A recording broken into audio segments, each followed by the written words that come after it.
Hello दोस्तों, स्वागत है आपका मेरे इस सैनिक समाचार चैनल में।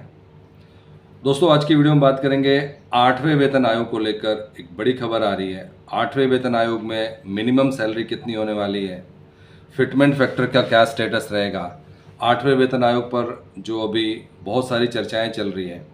8वें वेतन आयोग पर दोस्तों अभी जो फिनेंस मिनिस्टर से बात हुई थी निर्मला सीतारमण से, उसमें जो प्रस्ताव रखा गया है, और जो सबसे बड़ी चीज़ दोस्तों ये है कि इसमें आने वाले टाइम में जो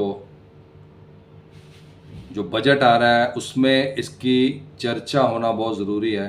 उसको लेकर दोस्तों एक पूरा का पूरा जो है, अगर हम बात करें, जो लेटर जारी हुआ है, और उसमें 8th पे कमीशन में 8th पे commission salary and fitment factor जो लेटेस्ट अपडेट आ रहा है, इसमें the revision of the 8th पे commission salary and fitment factor is primarily dependent bye minimum pay calculation.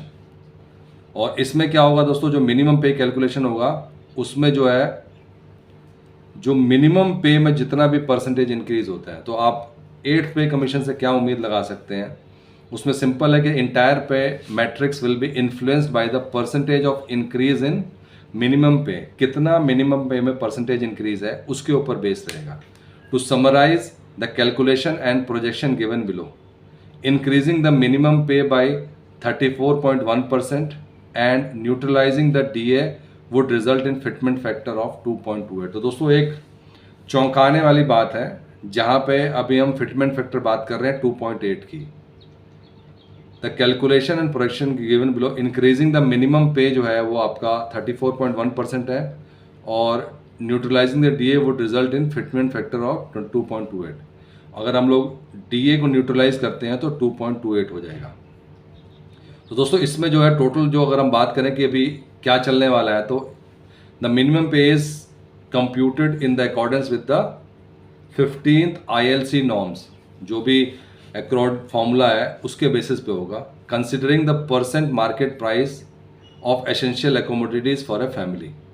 इसके अलावा जो dearness allowance rate applicable for 1 January 2026 वो है, क्योंकि ये जितने भी चीज़ें ये पूरा का पूरा डिसाइड करेंगे कि 8th पे कमीशन में कितनी मिनिमम पे होनी चाहिए, कितना आपका फिटमेंट फैक्टर होना चाहिए। तो एज ऑफ 1 जनवरी 2026 जो डीए है is expected to increase by 20%। जिस तरीके से अभी इंक्रीज हो रहा है उस हिसाब से जो है 20% तक और इंक्रीज होगा फ्रॉम द अपकमिंग इंस्टॉलमेंट।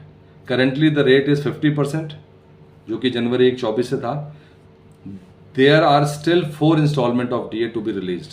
अब के बाद से दोस्तों 2 साल है, मतलब 6-6 महीने पे 4 इंस्टॉलमेंट और आएंगी, और उसके बेसिस पे जो है कैलकुलेट होगा। एंटिसिपेटेड फिटमेंट फैक्टर का जो है फॉर्मूला होगा वो 8 CPC में, वो कहा जा रहा है कि आपका,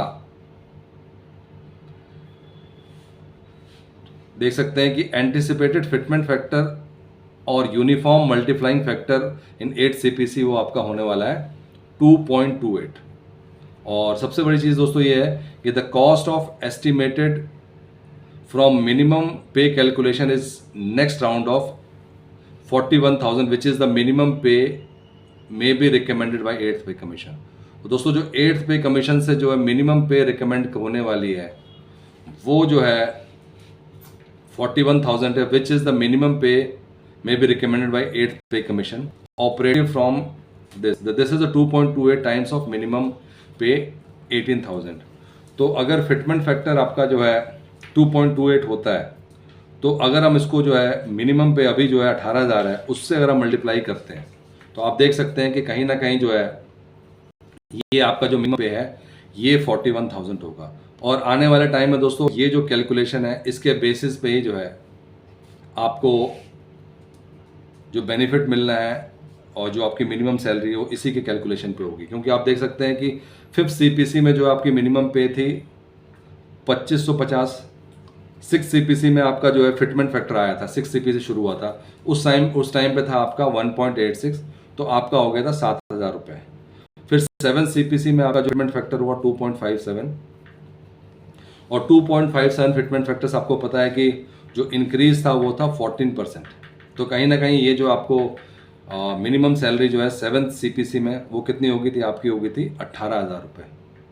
और अब जो 8 CPC जो कि एंटिसिपेटेड वैल्यू इसको कह सकते हैं हम लोग, ये आपका जो है फिटमेंट फैक्टर जो मिनिमम पे पर डिपेंडेंट है वो आपका 2.28 है। अगर ये 3.68 भी नहीं होता, 2.28 है, उसके बावजूद आपको 34% का इसमें बेनिफिट मिलने वाला है।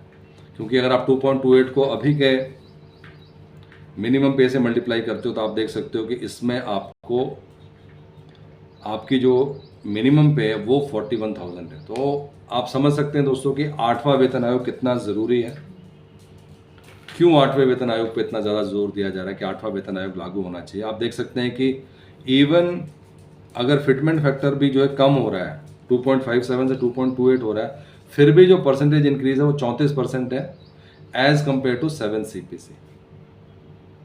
दोस्तों बड़ी खबर है सभी केंद्रीय कर्मचारियों के लिए 8वें वेतन आयोग को लेकर।